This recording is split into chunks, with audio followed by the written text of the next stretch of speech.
প্রিয় দর্শক, আসসালামু আলাইকুম। আপনারা কেমন আছেন? আশা করি ভালো আছেন। এই মুহূর্তে আমি চলে এসেছি গরুহাটের মধ্যে।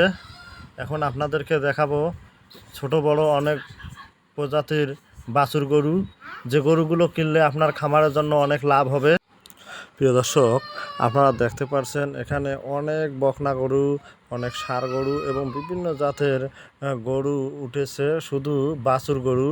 এই গরুগুলো খামারের জন্য অত্যন্ত চমৎকার।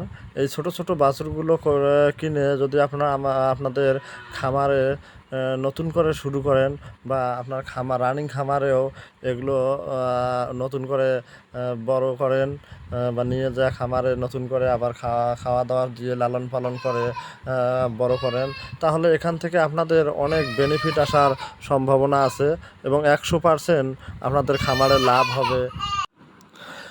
আপনাদের মধ্যে যারা নতুন করে খামার শুরু করার পরিকল্পনা করতেছেন বা চিন্তাধারা করতেছেন যে আমি গরুর খামার করব, আমি তাদেরকে বলবো অবশ্যই আপনারা এরকম ছোট ছোট গরু দিয়ে আপনার খামার শুরু করবেন। ইনশাআল্লাহ আপনার খামারে অনেকটা লাভবান হবেন এবং সেখান থেকে আপনি কিছু বেনিফিট অর্জন করতে পারবেন। কারণ এখানে দেখেন এই ছোট ছোট গরুগুলো অল্প দামে কিনতে পারবেন, মাশাআল্লাহ গরুগুলো অনেক দেখতে সুন্দর।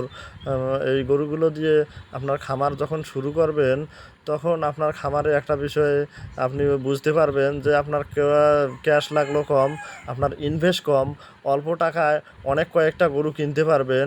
আর এই একদিন এই অনেক কয়টা গরু আপনার এক একটা গরুর যখন অনেক দাম ধরবে বা গরু বড় হয়ে যাবে, তখন এভারেজে আপনি হিসেব করে দেখবেন, যদি আপনার 10টা গরু কেনা হয়, সেখানে 10টা গরুর 2 বছর পর অনেক টাকা অ্যামাউন্ট দাঁড়াবে। কিন্তু আপনার খরচ তো আর অত টাকা যাবে না সামান্য। আর ছোটো গরুর বিশেষ করে আর একটা চমৎকার বিষয় হলো যে আপনি ছোট গরু যখন খামারে উঠাবেন, ছোট গরু খামারে উঠাইলে খামারের খরচ একেবারেই অল্প কম, সামান্য খাবার দিলেই হয় এবং খাবার খরচটা অনেক কম লাগে। শুধু সামান্য খড় বা কিছু ঘাস খাওয়াবেন, ফিডের পরিমাণটা বেশি খাওয়া লাগে না, হালকা কিছু খাওয়াইলেই হবে। কারণ এই ছোটো গরুগুলোকে বেশি বাড়তি খাবার দেওয়াও লাগে না, স্বাভাবিকভাবেই বেড়ে ওঠে। এজন্য খামারের খরচটা অনেক কম যায়। আর কম খরচে আপনার গরুগুলো যখন বড় হয়ে যাবে, তখন আপনি যদিও বিক্রি করতে যান, তখন দেখবেন যে একসাথে অনেক কটা গরু যখন বিক্রি করবেন, তখন আপনার গরুর বিক্রয়ের অ্যামাউন্ট টাকাটা অনেক বড় একটা অঙ্ক হয়ে দাঁড়াবে। কিন্তু আপনার যখন গরুগুলো কিনবেন, তখন অল্প টাকায় গরুগুলো কিনে আপনার অ্যামাউন্ট টাকার অঙ্কটা কম হবে। 1-2 বছর লালন পালন করে আপনি এখান থেকে বড় একটা অঙ্কের টাকা আয় করতে পারবেন।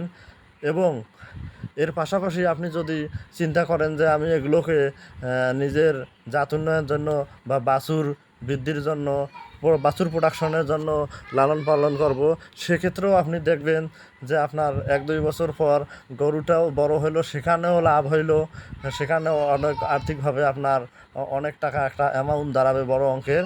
এবং বাছুরটা যদি প্রোডাকশন করতে যান, সেক্ষেত্রে আপনার বছরে বছরে যে একটা করে বাছুর আসবে, সেখান থেকেও আপনি লাভবান হতে পারবেন।